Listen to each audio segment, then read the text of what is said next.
Salut. Et ouais, c'était encore mon intro incroyable. J'essaye de vous surprendre les amis tous les jours.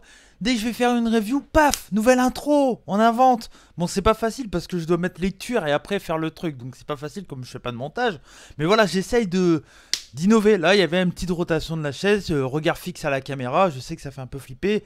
Je connais mon jeu d'acteur, vous l'avez dit, hein, j'ai reçu quelques commentaires de votre part lors de ma dernière vidéo. Je vous trouvez que j'ai un très très bon jeu d'acteur. Là, je rigole bien entendu. Donc voilà, j'essaye de vous inventer des trucs. J'espère que vous allez bien. Vous êtes bien sur la chaîne des rebuts du catch.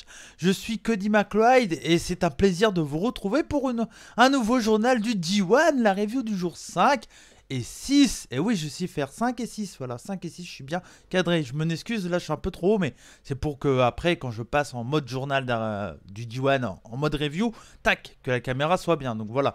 En tout cas, je suis très heureux de vous retrouver pour ce journal du D1. Si vous ne connaissez pas le journal du D1, déjà bienvenue. Il y a déjà eu trois vidéos sur le journal du D1. On est à la 4e vidéo et on va parler du coup des journées 5 et 6 du D1 Climax. On a eu deux grosses journées entre hier et aujourd'hui et j'espère que ça va vous plaire. N'hésitez pas à laisser un petit like si vous aimez ce genre de vidéo. Laissez vos avis sur le show également, sur la vidéo, pourquoi pas également.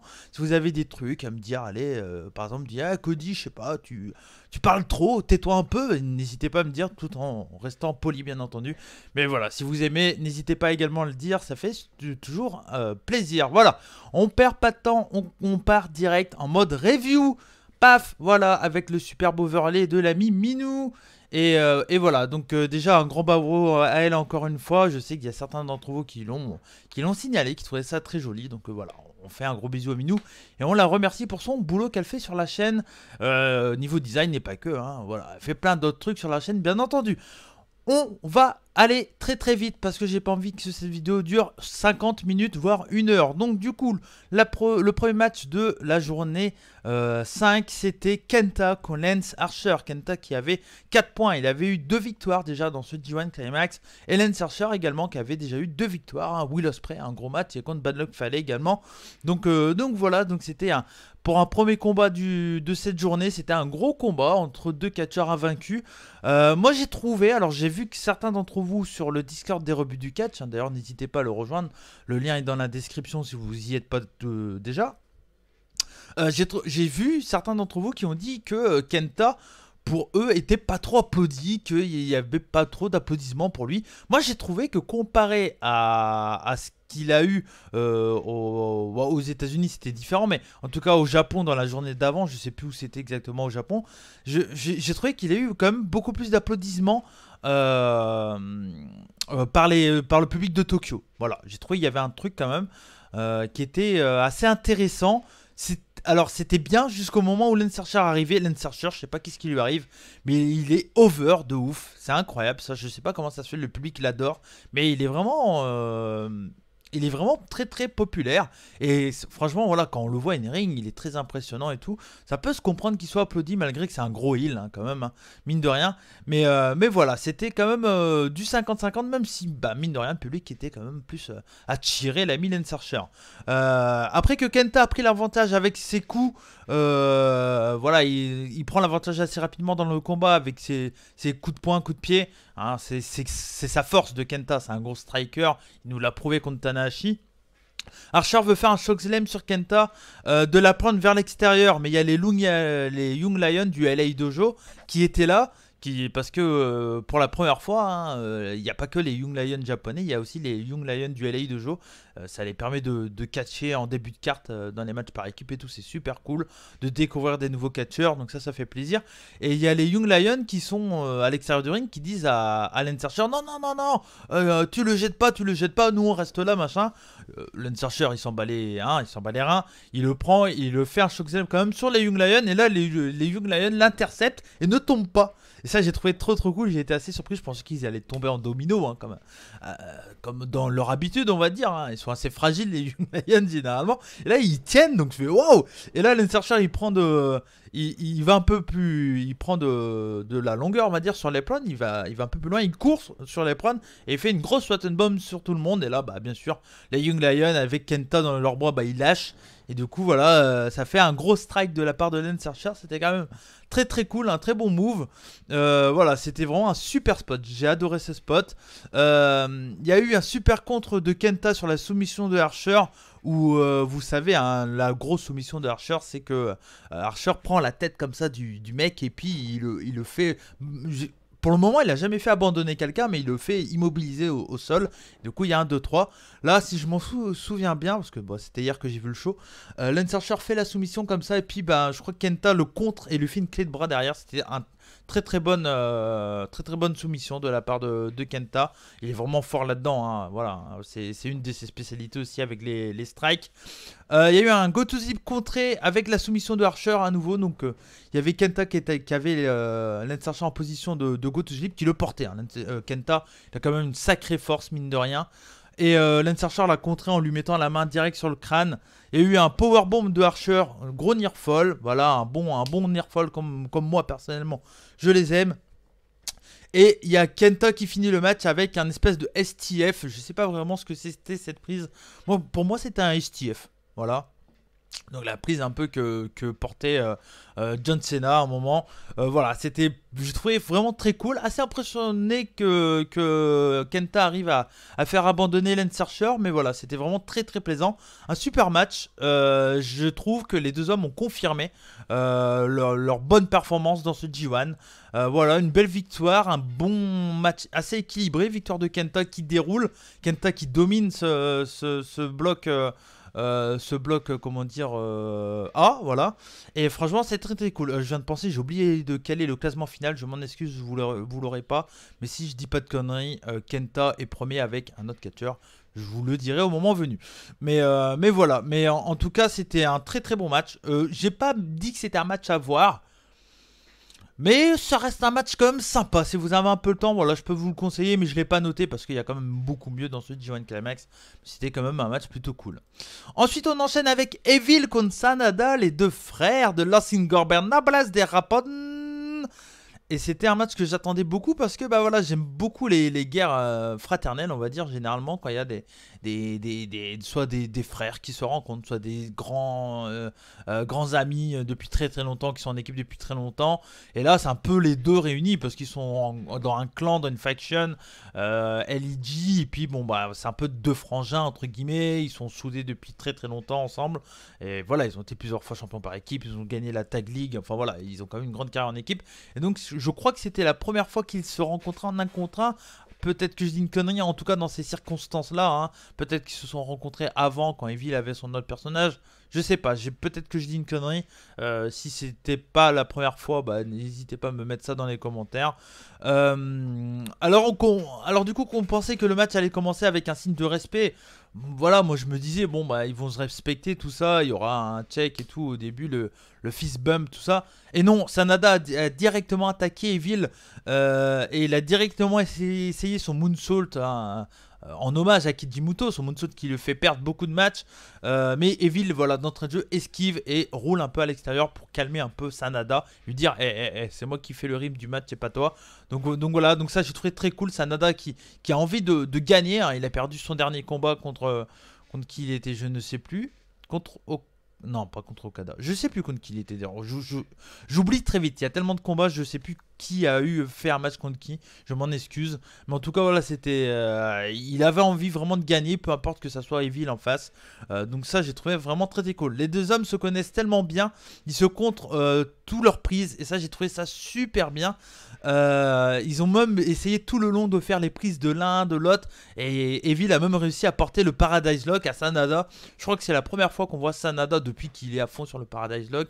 On voit que je crois que c'est la première fois qu'un autre catcheur porte le Paradise Lock à Sanada. Et ça, j'ai trouvé ça super cool que ce soit Evil qui le fasse. Et c'était très bien. Après, le Paradise Lock, donc c'est la prise où les catcheurs sont bloqués là, à 4 pattes.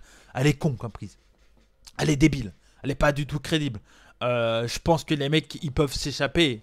Enfin, j'ai jamais été bloqué dans Paradise Lock, mais franchement, je pense que clairement, c'est facile de se dégager. Je vois pas pourquoi un petit coup de pied dans le cul, ça te fait te débloquer, quoi. Donc voilà. Mais bon, ça fait toujours rire de voir ça. Et puis bon, bah, du coup, il y avait Milano Collection, l'un des porteurs de la prise, hein, pendant pas mal de temps au Japon, qui était un peu emmerdé parce qu'il adore Sanada, il adore Evil. Donc il avait le t-shirt de Sanada avec la petite épée de Evil, donc c'était assez mignon à regarder. Moi j'ai trouvé ça cool. Il y a eu un Magic Killer, donc la prise de finition de Sanada et Evil. Donc il y a Evil qui a porté un Magic Killer avec Marty Asami, l'arbitre. Ça j'ai trouvé super cool. Voilà, Marty Asami qui est vraiment un super arbitre aussi. On en parle un peu moins parce que ben voilà, Red Shoes prend beaucoup de place en tant qu'arbitrage du côté de chez NJPW, mais Marty Asami est vraiment un très très bon arbitre. Il y a eu le finish de Evil, le Everything is Evil. Enfin, alors encore une fois, je sais pas si c'est le Evil tout simplement, ou le Everything is Evil, parce que aux États-Unis, Rocky Romero dit à chaque fois Everything is Evil. Donc j'imagine que c'est le nom de la prise. Je crois que l'année dernière, j'ai vu la même interrogation. Je crois qu'on m'avait dit que c'était le Evil, mais je crois que. Enfin, pour moi, c'est le Everything is Evil, hein, parce qu'à chaque fois, il dit ça. Donc voilà, je reprends ce que j'entends, tout simplement. Nearfall, bah, c'est impressionnant, ça finish. Nearfall sur un finish, bon, ok. Il y a une tentative de moonsault un peu plus tard dans le combat de Sanada, contré en small package, Nearfall. Donc là, voilà, ça commence vraiment à s'exciter. Un très très bon combat avec un bon rythme, je trouve. Même si, comme je l'ai noté, après 10 minutes de combat qui était. Il y avait un bon rythme, mais voilà, ça manquait un peu des fois d'intensité. Il y avait des bons rythmes, ça se calmait, ça reprenait, ça se calmait. Et au bout de 10 minutes de combat, après 10 minutes de combat, je trouve que le rythme c'est clairement très très accéléré, comme généralement dans l'habitude dans les matchs Puro classiques. Et voilà, au bout de 10 minutes, c'était vraiment extraordinairement cool. J'ai vraiment adoré cette deuxième moitié du match. Et franchement, voilà, c'était vraiment un très très bon combat. Evil qui finit par prendre la victoire avec le Everything is Evil. Donc voilà, un gros combat. Sanada qui perd contre Evil. On aurait pu penser qu'il était vénère. Il joue beaucoup là-dessus, sur le côté. Ouais, ils peuvent se séparer, tout ça. À chaque fois, depuis 2-3 ans, bah, au final, non, ils se séparent pas. Ils restent toujours ensemble. Et là, pour le coup, voilà, à la fin du combat, il y a Evil qui met son point en avant pour faire le fist bump. Et puis, bah, Sanada, voilà, il accepte sa défaite et fait le bump à Evil. Un super combat. Je l'ai noté à voir. Donc voilà, je vous le conseille. J'ai vraiment adoré ce combat fraternel entre les deux membre de Lost Incorporated en place de Rapon. J'ai vraiment pas été déçu. Donc voilà, je vous conseille clairement ce match, les amis. On enchaîne avec dans cette cinquième journée, pardon, avec Kazuchika Okada contre Bad Luck Fale. Alors, comme je vous l'ai déjà dit, je suis pas vraiment un grand fan de Bad Luck Fale, mais les seuls matchs pratiquement que j'ai apprécié de Bad Luck Fale, du coup, bah, il y a contre Lance Archer, hein, parce que je l'ai dit, j'avais trouvé le match quand même plutôt honnête. Et les seuls matchs que j'ai adoré avant, c'était souvent contre Okada, pardon. Contre Okada. Et là, pour le coup, voilà, je m'attendais pas à un grand match non plus, mais je m'attendais quand même à un bon match. Bon, c'était du Bullet Club dans l'âme. C'était pas horrible, mais ça passe, quoi. Voilà, on s'en souviendra. On s'en souviendra pas, je pense pas. Voilà, donc il y a la musique de Fale qui sonne, mais on a Jago et puis Chase Owens qui arrive d'un côté du Korakuen Hall. Alors vous le savez peut-être pas, mais au Korakuen Hall, hein, qui est la salle mythique du Japon, il y a beaucoup de shows, il y a tous les structures de Puro qui vont là-bas de toute façon. En gros, il y a pour un JPW, il y a une entrée pour les heels, une entrée pour les face, évidemment. Enfin, c'est souvent ça. Enfin, en tout cas, les mecs rentrent pas du même côté. Et donc du coup, bah là, on a la musique de Fale. Il y a Chase Owens et Jado qui viennent d'un côté, et du coup on dit tiens, Bad Luck Fale va arriver, et là on voit Okada qui est poussé vers le ring comme ça, et en fait c'est Bad Luck Fale qui a attaqué Okada dans les vestiaires. Donc ça, j'ai trouvé ça super cool qu'ils prennent ce point de vue là. Moi j'ai trouvé ça vraiment très très bien. Après voilà, il y a eu une hit de Bad Luck Fale qui est vraiment pas intéressante non plus, qui est pas nulle, mais ça casse pas trois pattes à un canard, quoi. C'est pas fou. En plus, bon, il y a beaucoup d'overbooking comme dans l'habitude avec Bad Luck Fale. Et encore cette année, on n'a pas Tamatonga, heureusement, parce que l'année dernière, je sais qu'il y en a beaucoup d'entre vous que ça avait gavé.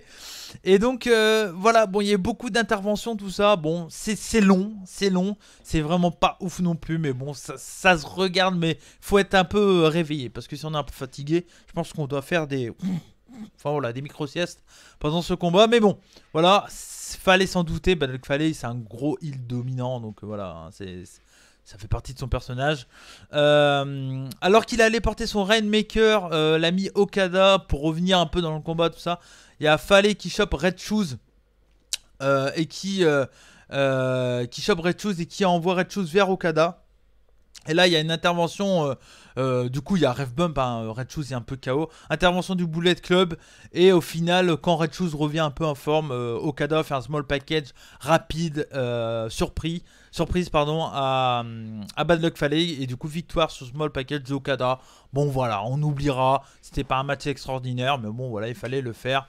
Bon, ils ont fait mieux. Okada, Bad Luck Fale déjà. Mais bon, voilà, ils jouent sur le côté. Hein. Bullet Club, intervention. Le Bullet Club, il passe quand même pour des cons, je trouve, parce qu'ils interviennent pratiquement à tous les matchs du Bullet Club et à chaque fois ils perdent, quoi. C'est un peu, voilà, le Bullet Club, c'est un peu le Bullet Loser, hein, pour le moment. C'est pas des. Bon, quand on voit les deux participants du Bullet Club, entre Bad Luck Fale et Jay White, j'y reviendrai, mais pour le moment, c'est pas fameux. Donc, du coup, victoire de Okada avec 6 points et Fale avec 2 points. Et comme je l'ai dit tout à l'heure, je crois que les deux leaders du groupe A, si je dis pas de conneries, j'en suis pratiquement sûr, c'est Okada et Kenta. Donc voilà, donc c'est à peu près ce qu'on s'en doutait, même si on aurait peut-être pensé qu'il y aurait quelqu'un d'autre. Mais bon, voilà, ça va arriver. Je pense qu'il va monter tout doucement. Je parle bien sûr de Kota Ibushi. On passe au match d'après. Du coup, c'était Hiroshi Tanahashi contre Zack Sabre Jr. Just Tap Out. D'ailleurs, Just Tap Out qui est devenu une structure. La structure de Taka Michinoku, hein, qui a recréé sa structure. Et donc la structure, c'est la Just Tap Out. Et la Just Tap Out qui me follow sur Twitter. Ça fait plaisir. Merci. Arigato gozaimasu. Je pense pas qu'il va regarder cette vidéo, Taka Michinoku. Mais si peut-être, voilà, Just Tap Out. He is Zack Sabre Jr. Voilà, dédicace. Du coup, on passe à ce match-là. Je m'attendais vraiment à un gros match parce que j'adore les deux catcheurs. Je vous l'ai déjà dit, bien entendu, si vous suivez la chaîne des revues du catch, si vous suivez le journal du D1, si c'est la première fois. Ben voilà, j'adore Tanahashi, j'adore Zack Sabre Jr. Et j'ai eu un match que je voulais voir, à savoir du gros chain wrestling du début à la fin. Il faut aimer ça, il faut aimer tout ce qui est prise de grappling, soumission et tout. Mais on a eu un match qui est vraiment niveau storytelling, niveau chain wrestling, grappling. Raconter une histoire dans un combat, c'est tellement important. Et là, Tanahashi et Zack Sabre, surtout Tanahashi, mais Zack Sabre le fait également très bien. En plus, bah voilà, il joue sur le bras faible de Tanahashi, donc super histoire. On sait que Tanahashi est blessé, mais on a tous envie, en tout cas moi qui est clairement un marque devant Tanahashi, j'ai envie de voir Tanahashi regagner le D1 Climax. Je trouve que l'histoire serait tellement magnifique qu'il regagne le D1 Climax. Je pense pas que ça va être possible, clairement. Je n'ai pas parié dessus, mais ça serait fou. L'histoire est super cool, elle est super bien racontée. Et donc voilà, un match vraiment incroyablement cool qu'il faut voir si vous aimez tout ce qui est grappling, tout ça. J'ai pas noté tous les moves, sinon ça me prenait trop de temps. J'ai noté juste que c'était une clinique du catch technique pour moi. J'adore. Voilà, c'est vraiment le style de combat que j'aime beaucoup. Je suis très éclectique dans tous mes styles de combat, de catch que j'adore. Mais le catch technique avec une belle histoire, quand c'est bien fait comme ça, raconté dans le ring, c'est parfait. Voilà, c'est une des raisons qu'on aime regarder du catch. C'est pour se faire transporter dans une histoire. Et voilà, c'est clairement le cas avec Tanahashi et Zack Sabre Jr. Et à la fin, on a eu un small package surprise. Mais j'ai noté sur la review de notre ami Vivien qui sur Wii Sport, qui a noté qu'il y a eu 2 small packages, qui limite il trouvait ça un peu de trop qu'il y ait 2 small packages d'affilée. Alors pour le coup, je trouve que c'est pas des small packages pareils, parce que sur le premier combat de Okada Bad Luck Fale, clairement Bad Luck Fale domine du début à la fin Okada. Et là Tanahashi Zack Sabre Jr. c'est du 50-50 pendant tout le combat. Il n'y a pas vraiment... Bon, il y a quand même une petite domination de Zack Sabre pendant un petit moment, mais c'est quand même très équilibré et c'est vraiment une surprise. Et Zack Sabre, je crois que c'est pas la première fois qu'il se fait, entre guillemets, excusez-moi du mot, baiser comme ça lors de ce D1 Climax. Il est très vénère, c'est sa 3ème défaite d'affilée. Il a eu contre Sanada, il s'est pris un small package. Juste avant, je sais plus contre qui il était. Contre Okada, je crois. Contre Okada, si je dis pas de bêtises, je crois qu'il perd clean contre Okada, mais bon, ça reste Okada. Mais voilà, il était vénère, et là, du coup, il veut tout casser, quoi. Il veut tout casser, limite, je crois qu'il enlève sa pompe, il veut arracher une barrière et tout. Il pète complètement un câble, la mise avec Sabre Junior, je pense qu'il va arriver à se refaire, mais pour le moment, voilà, ça commence très très mal pour lui. Il y a peu de chances qu'il gagne le tournoi, clairement, vu comment c'est parti, parce que, bah, il y a déjà deux mecs qui ont 6 points, lui, il en a 0, donc il faudrait que les deux mecs perdent 3 fois également. Ça m'étonnerait hein, pour que Zack Sabre gagne le D1 Climax. On n'y croyait pas trop non plus d'entrée de jeu, mais voilà, c'est bon. Voilà, en tout cas c'est bien, c'est une belle histoire je trouve qu'il raconte. Et pourquoi pas, j'aimerais beaucoup voir un Tanahashi Zack Sabre Jr. pour le titre Rev Pro à nouveau. Pourquoi pas, comme ce qu'on a vu au Madison Square Garden, si je dis pas de bêtises, mais là ça serait au Royal Quest, et ça serait cool, ça serait en Angleterre, et voir Tanahashi gagner en Angleterre sur Zack Sabre Jr., je pense que ça pourrait être une image très très cool. Je pense que tous les fans qui vont se déplacer là-bas aimeraient voir ça, je pense. Donc voilà, ça pourrait être une histoire, pourquoi pas envoyer un peu Tanahashi en Angleterre. Voilà, il a tellement tourné au Japon que je pense que les fans anglais seraient hyper contents d'avoir un champion Rev Pro comme Tanahashi. Donc voilà, à voir ce que ça va donner en tout cas. C'est un truc que je propose. Du coup, Tanahashi qui se retrouve avec 2 points. Zack Sabre Jr. avec du coup 0 points. J'ai noté ce match bien entendu à voir. Ne passez pas à côté les amis. Et le main event de cette journée A, c'était Will Ospreay contre Kota Ibushi. On avait eu un super match lors de Wrestle Kingdom cette année. Un match pour le Team Never. Un match qui avait été hyper rapide. Hein, voilà, ça avait été un condensé de 12-13 minutes hyper fou avec des gros spots de malade et un Kota Ibushi qui avait fini complètement KO à la fin du combat. Il a vu comme un petit trauma, je crois, ou quelque chose comme ça. Excusez-moi, voilà, comme d'habitude, j'ai bu du café avant, c'est pas bon, faut pas faire ça, Cody. Donc voilà, et franchement, là, je m'attendais clairement à un match qui allait prendre beaucoup plus son temps.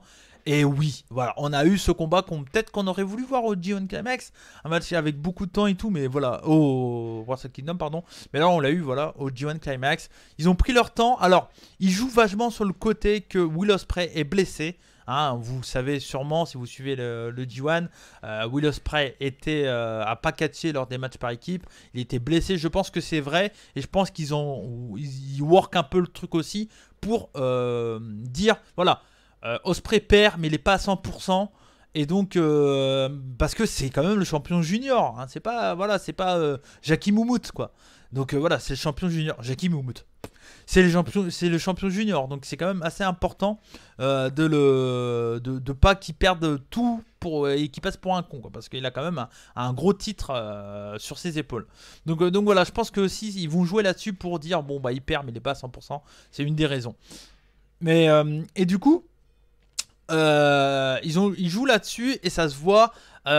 Kota Ibushi en tant que très très bon catcheur attaque la nuque souvent de Will Ospreay et c'est un super combat. J'ai pas grand chose à dire à part que pour moi j'ai mis 5 étoiles. Voilà, je vous le dis, je dis la note pour une fois. C'est sûr et certain, je vous le dis, ce combat fera partie de mon top 3 du G1 Climax. Il est incroyable, incroyable. Et ces mecs étaient blessés quoi. Enfin, en tout cas, Will Ospreay, Kota Ibushi, je crois, peut-être, mais bon. Will Ospreay, mais c'est... Enfin, ce match-là, voilà, j'ai noté beaucoup de trucs hein, sur ce match, mais je vais essayer d'aller vite, mais... moi, ce que j'ai adoré, à un moment, il y a un spot que j'ai adoré, et c'est ça que j'adore avec NJPW, c'est qu'ils font plaisir aux fans ardus de la NJPW.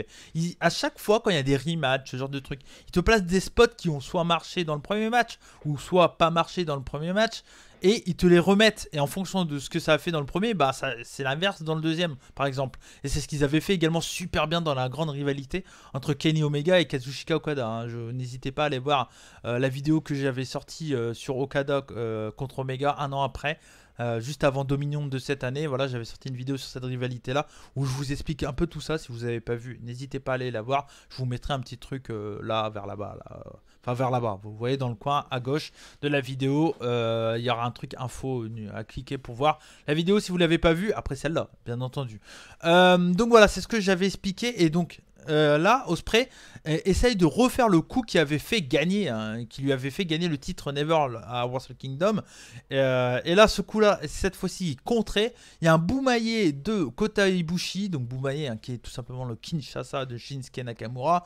Voilà, un petit appel du pied, revient à la maison Shinsuke. Bon, t'es champion intercontinental maintenant, mais bon, pour combien de temps?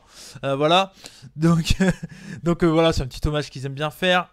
Boumaillé, du coup, Nearfall de Will Ospreay et à la fin Kamagoye pour la victoire, mais incroyable combat, 5 étoiles, un grand combat. J'ai entendu dire que certains, je vais pas le citer, il va se reconnaître, a été déçu de ce combat.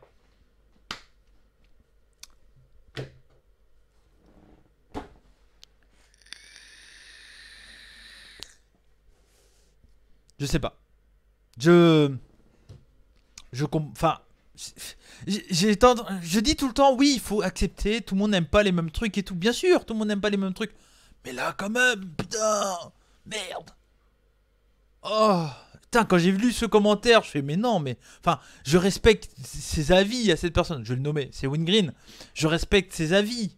Je respecte les avis de tout le monde. On a droit de pas aimer un truc, on a droit de pas aimer une structure et tout.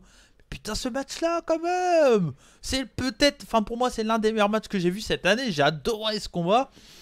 Bon, bah après, voilà, il aime pas, hein. Il a été déçu. Je sais pas qu'est-ce qu'il attendait, mais il me l'a pas expliqué. Donc, si Wingreen, tu veux bien prendre le temps de me l'expliquer, si tu veux pas le mettre en public, mets-le moi en privé, au moins que moi je sache. Qu'est-ce que tu reproches à ce combat, clairement? Parce que moi, j'ai du mal à comprendre qu'est-ce qu'on peut reprocher à ce combat. Je trouve que l'action était quand même très intense. Il y a du très bon storytelling. Il y a des gros moves. Ils prennent énormément de risques.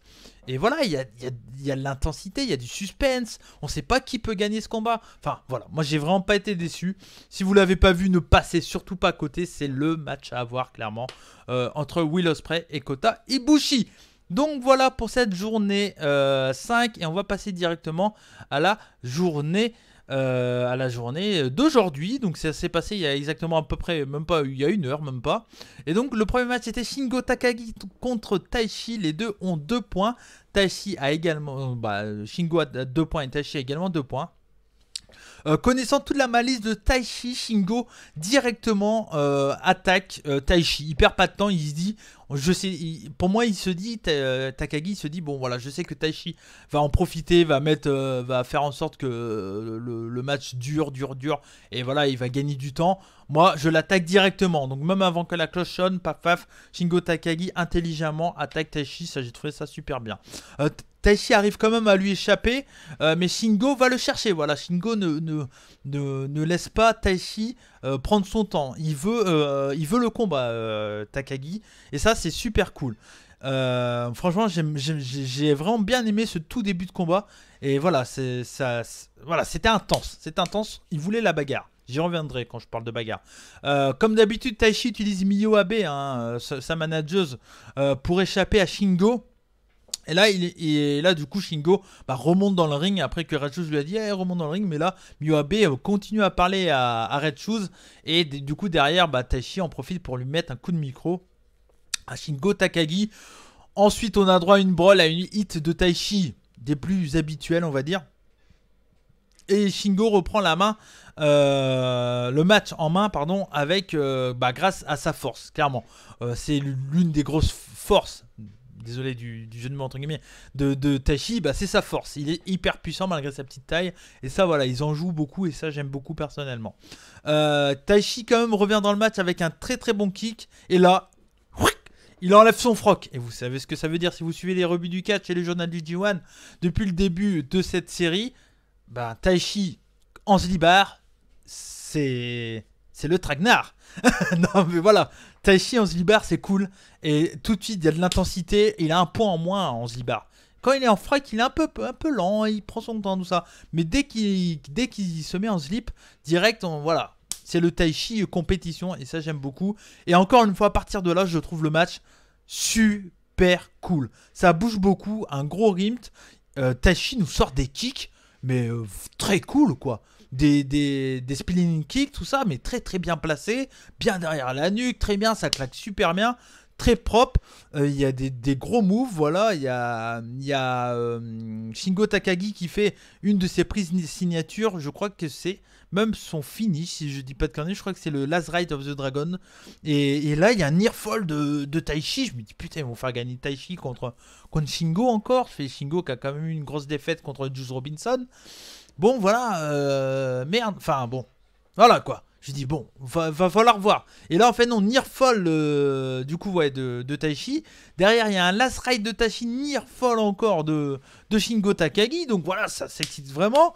Là, il y a un pumping boomer, donc c'est sa grosse lariat à l'ami Takagi. Near fall encore, donc je me dis, putain, mais ça va s'arrêter quand Et là, je me dis, putain, ils vont vraiment faire gagner Taichi. Et moi, je voulais pas voir gagner Taichi. Ah, j'adore Taichi, mais j'adore le détester. Voilà, c'est un heal, il le fait très très bien. Je voulais voir Shingo Takagi gagner. Et là, voilà, donc après le pumping boomer, bah direct, du coup, il y a le near fall. Et là, bah, Shingo en profite sur le fait que son ennemi est KO pour enchaîner avec le Last Ride of the Dragon. Donc c'est le finish. C'est une espèce de Michiniku Driver un peu avec la jambe qui tombe en leg drop sur le corps de son adversaire. Hein, c'est un peu ça. Et donc voilà, victoire de Shingo, mais un super combat. J'ai vraiment adoré ce combat, c'est clairement un match à voir pour moi. Il faut vraiment pas passer à côté, je trouve que ça s'enchaîne super bien, il y a des bons moves. Taichi est un super catcher, je trouve que c'est un très bon heal. Voilà, j'adore Taichi depuis que j'ai commencé à mater la NJPW. Je me souviens qu'au début, quand j'ai commencé à mater, beaucoup de gens me disaient mais non, Taichi c'est une grosse merde, il fera jamais rien chez NJPW, voilà. Bah là on voit que franchement il a quand même un bon level, je trouve. Taichi c'est vraiment un bon catcher, très voilà, un heal malicieux mais voilà, très très plaisant à suivre. Mais victoire quand même de Shingo qui se retrouve avec 4 points et Taichi avec 2 points. On enchaîne dans cette journée, dans la journée d'aujourd'hui avec Juice Robinson contre Jeff Cobb. Juice Robinson qui avait 4 points, un perfect pour le moment pour l'ami Juice Robinson. Et là, face à lui, il avait Jeff Cobb et lui, c'est un peu l'inverse. Hein. C'est un peu plus compliqué pour lui, son premier G1. Il a 2 défaites d'affilée. En même temps, voilà, il a rencontré Ishii, John Moxley, peut-être pratiquement les... ça fait partie des gros outsiders de ce bloc. Donc voilà, c'est un peu normal qui perdent contre eux, même si bon voilà, il y a eu quand même beaucoup d'upsets hein, dans ce tournoi pour le moment, mais bon, pas pour Jeff Cobb. Le match commence très rapidement avec des enchaînements de moves de Juice, et ça j'ai trouvé ça cool aussi. Il n'y a pas eu de temps mort, et ça hyper agréable ce combat, un gros rythme. Pas de temps mort, pratiquement pas de temps mort j'ai trouvé dans ce combat, et ça c'était vraiment très plaisant. J'étais un peu fatigué, je me suis levé assez tôt ce matin, et voilà, j'avais un peu de mal à suivre. Mais franchement, le match m'a remis un peu m'a refait un peu remonter la tête hors de l'eau. Et franchement, voilà, ça m'a fait plaisir. C'était vraiment un bon combat niveau rythme. Et ça, j'ai trouvé ça très très cool. Il n'y a pas trop de storytelling, tout ça. C'est beaucoup de gros moves, de gros spots qui s'enchaînent. Le début de combat est clairement aux mains de Juice Robinson qui domine. Allez, 60% du combat, facile, je pense. Mais Jeff Cobb est toujours là quand on pense que c'est pratiquement la fin. Et ça, j'aime bien. Jeff Cobb, à chaque fois, tac, il te ressort une lariat, une German, un truc. Et ça, c'est cool. Il y a Juice, un moment, qui tente un standing moonsault. Et ça, il le fait jamais, clairement, le standing moonsault. Depuis que je regarde Juice Robinson, je l'ai rarement vu faire un standing moonsault. Le standing moonsault, c'est le moonsault, mais à même le sol. Hein. C'est pas du turnbuckle vers le sol. C'est à même le sol sur son adversaire, comme ce que fait Jeff Cobb d'ailleurs, et les commentateurs américains l'ont précisé, mais c'est un move de Jeff Cobb et tout, enfin voilà, ils ont joué là-dessus. Cobb arrive quand même à prendre l'avantage avec une grosse belly to belly et 2 grosses souplexes. Ce souplex machine Jeff Cobb, j'adore, il est vraiment impressionnant, il te porte de ses souplexes. C'est vraiment Jeff Cobb, un mélange de Elgin, Kurt Angle, tous les catcheurs grappleurs, Lesnar, tout ça. C'est un peu vraiment c'est ce même genre de catcheur. C'est les catcheurs lutteurs, quoi. Hein, voilà, tout simplement. Tous les mecs que j'ai cités, c'est tous des lutteurs, pratiquement. Donc voilà, un super match, comme je l'ai dit, hyper hymné avec de très beaux moves. Voilà, il y a un Frankensteiner de Juice, ça pareil, on n'a pas l'habitude de voir Juice Robinson faire un Frankensteiner. Donc Frankensteiner, c'est tout simplement un Hurricane Rana, un Rana de la 3ème corde vers l'intérieur du ring. Et là voilà, donc c'est le Frankensteiner parce que c'est un certain Scott Steiner qui l'a inventé, je crois, cette prise. Ou les Steiner Brothers, ou je crois que c'est Scott Steiner si je dis pas de bêtises. Donc voilà, ça fait partie de petites infos comme ça. passe des infos. On sort moins con quand on regarde le journal du G1. C'est important. Donc voilà, il y a une grosse powerbomb de Juice Robinson qui a quand même énormément de force parce que l'ami Jeff Cobb, c'est pas non plus le mec le moins lourd possible. Voilà, c'est quand même quelqu'un qui est assez costaud. Derrière, il y a un Pulp Friction contré par Cobb qui est voilà, un bon contre. Et un peu plus tard dans le combat, quelques minutes après, il y a un autre Pulp Friction tenté, encore contré par Jeff Cobb, mais là cette fois-ci, le contre est ouf, je trouve, parce que du coup, vous le voyez peut-être, le Pulp Friction, donc l'Emperature de l'ami Juice Robinson, il a la tête de son adversaire dans le dos, il tient les bras comme ça, et il saute pour tomber sur le cul et que son adversaire tombe face la première sur le sol. Et là, il saute, et là, comment dire, en sautant, il lâche un peu les mains de Jeff Cobb, et là, Jeff Cobb en profite pour le choper en German et le maintenir en l'air. Et ça c'était cool quoi. Ce move il est vraiment très très cool. Vraiment un très très... Jeff Cobb est monstrueux dans ses souplexes. Et donc il le maintient. Et là German, tac tac tac, German, très cool. Et il lui fait le Tour of the Island. Donc là le finish de Jeff Cobb. Hein, l'espèce de comment dire, de un peu un power slam un peu, c'est comme un power slam où il accompagne il finit un peu comme un ouais, c'est un power slam pour moi un peu. Ouais, c'est un power slam avec élan, on va dire un power slam avec élan. Et donc du coup, voilà, victoire de Jeff Cobb, première victoire et super victoire. J'ai trouvé vraiment que c'était le meilleur combat de Jeff Cobb dans ce tournoi pour le moment, malgré que j'adorais contre Ishii. Contre John Moxley c'était quand même moins bien, mais contre Ishii c'était cool, mais manquait un peu de rythme. Là pour le coup, contre Juice Robinson, c'était hyper plaisant et très cool à regarder. Voilà, c'était très très bien. Un bravo aux deux catcheurs, c'était un très très bon combat. Je l'ai noté à voir. Je pense pas que c'est un match qui sera dans mon top, mais en tout cas, c'est un match qui est quand même à voir, je pense. C'est voilà, c'est un petit match qui passe un peu inaperçu, mais voilà, faut surtout pas passer à côté. Je vous le conseille, les amis, en tout cas. Donc voilà. On passe à la suite. Et la suite, on avait un match, voilà, qu'on s'attendait clairement comme un match comique. On s'attendait à un match un peu court, mais peut-être pas aussi court que ce qu'on a eu. C'était Toru Yano qui a 2 points contre Jay White qui a toujours 0 points, les amis. C'est quand même quelque chose à noter, clairement, voilà. Et là, donc du coup, on a un Toru Yano qui fait du Toru Yano dans l'art, qui fait des rappels à ce qui s'est passé avant dans le tournoi. Donc voilà, l'histoire du t-shirt, tout ça. Donc ça, si vous aimez Toru Yano, vous allez aimer. Je vais aller très vite dans ce combat parce que j'ai eu du mal à le suivre. La fatigue, les amis, la fatigue. J'ai été me faire un café après. Sinon, j'aurais eu du mal à suivre le reste. Et franchement, donc c'était hyper rapide. C'est du Toru Yano dans l'art. Et à la fin, Yano gagne. Victoire surprise sur Jay White. Je pensais clairement que Jay White allait gagner. Je me dis, bon, voilà, il a perdu. Voilà, ils vont avoir 2 défaites max. Naito, Jay White. Et du coup, je me dis, bon, excusez-moi, j'ai un truc dans les dents. Bref, j'avais une merde. Ça arrive, ça arrive. Et donc, du coup, je me dis, ah. Voilà, excusez-moi, pardon. Et donc du coup je me dis, bon bah Jay White va gagner. Et là, victoire surprise de Yano. Je me dis, putain, mais qu'est-ce qu'ils font avec Jay White? Je pense que là c'est bon, il va arrêter de perdre Jay White, il va faire que gagner. Il a 3 défaites le mec, c'est clairement, ça fait partie des potentiels gagnants du G1 Climax. Je pense qu'il va arrêter de perdre là maintenant. Il va faire que gagner. Je sais plus contre qui il est la prochaine fois. Mais je pense que la victoire qui fera vraiment remettre Jay White dans la course, c'est la victoire sur John Moxley. Je pense que ça va être ça. Je sais plus quand c'est. Je crois pas que c'est la prochaine journée. Je crois pas. Mais en tout cas, voilà, ça va être assez pas mal à suivre. Cette remontée de Jay White. Je trouve ça super bien booké encore une fois. Donc voilà, victoire surprise de Yano, un très bel upset, c'était très très sympa.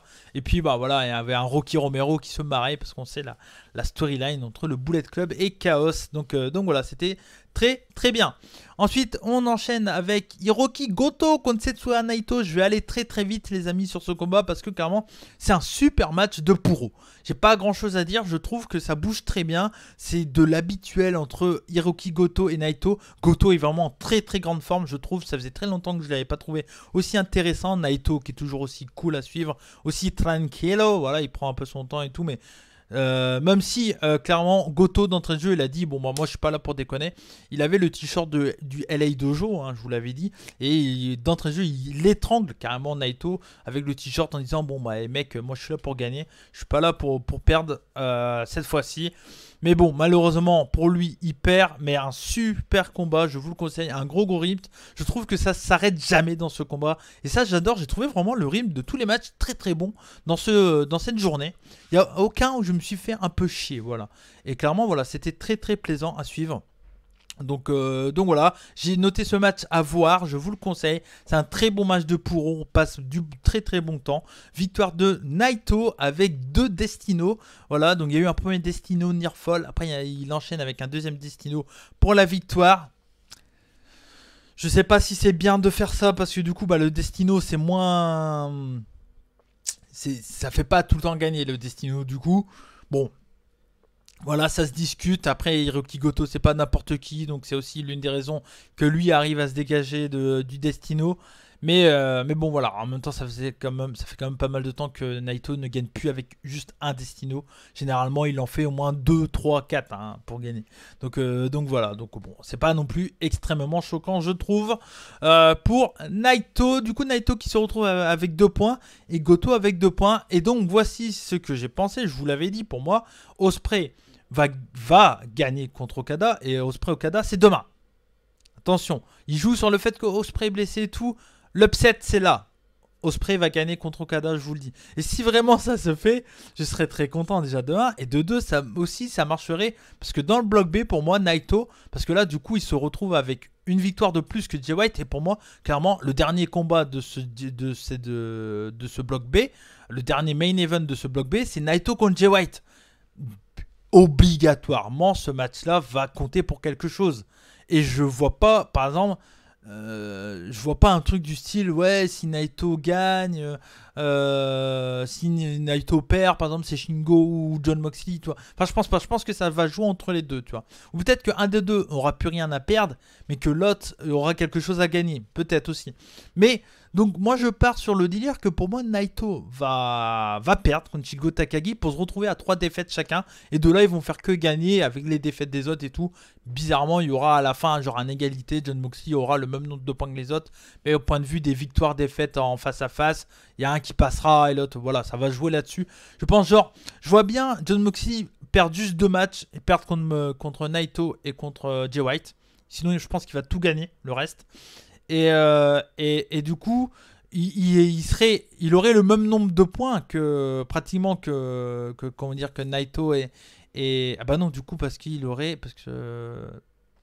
Jay White a 3. Ah oui mais non mais si. Ouais non. Je sais pas. Bref, enfin vous voyez à peu près ce que je veux dire. En gros. Imaginons Moxley qui a à peu près le même nombre de points, il perd contre Yano à la con par exemple, ça se pourrait aussi, attention. Et voilà, et de là du coup égalité de points avec les autres, mais comme il a perdu en face à face contre eux, et il n'est pas qualifié en finale. Voilà, ça pourrait être une idée, ou peut-être qu'ils vont jouer la surprise, ils nous mettent Moxley en finale, hein. On sait pas. Clairement c'est ça qui est cool, c'est cool. On peut avoir des grandes surprises dans ce G1 et ça fait plaisir. On enchaîne avec le main event. Clairement les amis, le main event, je vais pas aller très loin, hein. Le main event c'est ça pour moi. Je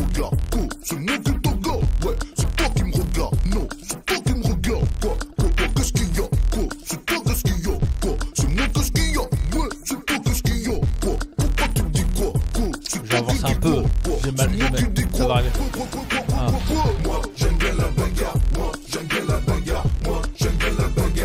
La bagarre. Mais oui la bagarre. Bon, pour ceux qui connaissent pas, c'est Kamini la bagarre, hein. Je vous conseille cette musique, elle est incroyablement cool. Voilà. Moxley ici, c'est la bagarre. Une super bagarre d'une vingtaine de minutes, 20-25 minutes, quelque chose comme ça, je crois. C'est cool. Un peu un manque de rythme en tout début de combat. Ça commence super bien, ça se met dans la gueule d'entrée de jeu, puis il y a une brawl à l'extérieur qui est peu intéressante, faut l'avouer, mais... On s'en branle, franchement pour le coup je trouve que ça marche quand même bien. Et puis à un moment il y a un gros splash d'Ishii sur une table où il y a Moxley qui est allongé dessus, hein. Il fait pas un splash sur la table vide bien entendu. Et donc on se retrouve avec après un Ishii qui domine après avoir fait ce move là. Et à partir de là je trouve que ça s'enchaîne super bien. Il y a plein de moves très cool. Et à un moment il y a un move que j'ai adoré. Il y a un gros coup de genou de Moxley et dans son élan il glisse à moitié. Donc il fait le coup de genou, on voit bien le genou qui touche la tête de Ishii. Et dans son élan, il glisse et du coup il finit en splash sur l'ami Ishii. Et ça j'ai trouvé trop cool, c'est pas du tout prévu. Mais pour le coup peut-être qu'il se dit putain, C'est pas mal comme move, et peut-être qu'il le refera du coup, parce qu'on sait, hein, le People Elbow ça a été une erreur, hein, c'était une blague à la base, hein, donc voilà, il y a beaucoup de moves qui existent en blague, donc franchement, un coup de genou enchaîné directement avec un tombé, ça peut être très très cool s'il arrive à le refaire, pourquoi pas, s'il le refait au prochain show, j'explose de rire, parce que ça veut dire que voilà, il s'est dit putain, c'est vrai que c'était pas con ce move, c'était bien, et ça rendait super bien en tout cas visuellement. Voilà, un très très bon combat. Ishii qui ne vend pas de temps en temps. Voilà, du grand Ishii, du très grand Moxley. Merci Moxley d'être arrivé chez NJPW. J'ai hâte de voir ce qu'il va faire chez All Elite, parce que là il est libre et ça fait tellement plaisir. Il y a eu deux Death Rider pour la victoire. Le premier, il le porte plus ou moins comme un Dirty Deeds, on va dire. Voilà, donc pas vraiment un Death Rider, c'est un mini Death Rider. Et à la fin, il fait un gros Death Rider sur la tête de Ishii pour la victoire. Une super bagarre, Moxley qui se retrouve le seul en tête de ce bloc B avec 6 points, le seul invaincu. Je pense que sa première défaite ça va être contre Jay White ou Naito, je sais pas qui l'affronte en premier, mais ça serait bien clairement que le prochain ça soit Jay White. Clairement, que Jay White se gagne son premier match contre Jon Moxley, je trouve que ça serait super cool. Point de vue storyline et tout, ça serait très très bien. Je sais pas trop qu'est-ce qui est prévu. Vous savez quoi, je vais regarder vite fait. Hein. En vrai, comme ça, j'ai pour 2 secondes à aller voir. Parce que ça me fait poser des questions un peu. De savoir qui c'est qu'il a face à lui, l'ami Jay White. Donc demain, ouais, demain il y a du gros match. Hein. Il y a Sanada Ibushi, il y a Ospreay, Okada, Kenta Evil. Donc ça risque d'être pas mal. Et donc le prochain show, donc le 24 juillet, et c'est Shingo Takagi contre Jon Moxley. Ah bah Shingo doit gagner contre Jon Moxley, je pense. Moi personnellement, je fais gagner Shingo. Quoique, Shingo peut perdre contre Jon Moxley, mais je pense que s'il perd contre Moxley, il gagne contre Naito. Parce qu'il faut qu'il ait une grosse victoire dans ce G1 Climax. Et si tu gagnes pas contre Jon Moxley, il faut que tu gagnes contre Naito. Et contre Jay White, je pense pas qu'il va gagner vu la construction de Jay White actuellement. Donc pour moi, il peut faire perdre. Après, je ne pense pas qu'il fera perdre et Jon Moxley et Naito. Je ne pense pas. Mais bon, on verra bien. En tout cas, voilà, il y a du suspense. C'est un très bon G1 Climax, je trouve. Je le prends vraiment avec plaisir. Je bouffe énormément de catch, mais je bouffe du catch parce que j'aime et j'ai encore faim. Voilà. Si vous, à un moment, si vous sentez que vous êtes un peu en, voilà, vous êtes à ça de la gerbe avec du catch, faites une pause ou regardez peut-être un peu moins dans la journée qui suit. Regardez juste les matchs qui vous donnent vraiment envie. Surtout, ne vous gavez pas. Dans le G1 Climax, c'est très long. Hein. Il y a encore plus de 2 semaines de compétition. On est au tout début. C'est pire que le Tour de France, le truc. Donc voilà, c'est de l'endurance. C'est de l'endurance catchesque, le G1. Donc surtout, s'il y a un moment où vous êtes en overdose, continuez à suivre, mais que les 2 gros matchs de chaque journée. Voilà, moi je suis là pour vous dire qu'est-ce qui s'est passé. Donc voilà, moi je vais tout suivre, tous les matchs. Donc si vous êtes un peu en overdose, suivez juste les gros matchs et moi je vous dirai après ce qui s'est passé, si ça vaut vraiment le coup de le voir, même si vous êtes spoil, tout ça. Il y a des matchs que même en étant spoilé, je pense que ça vaut le coup de le voir. Donc voilà, je vous le dis à chaque fois. Merci à vous tous, c'était Cody McRae pour le journal du G1. On se retrouve sûrement dimanche pour la review de demain, parce que j'aurai pas le temps de la faire la vidéo demain, donc je la ferai dimanche et je vous la sortirai dans la journée du dimanche.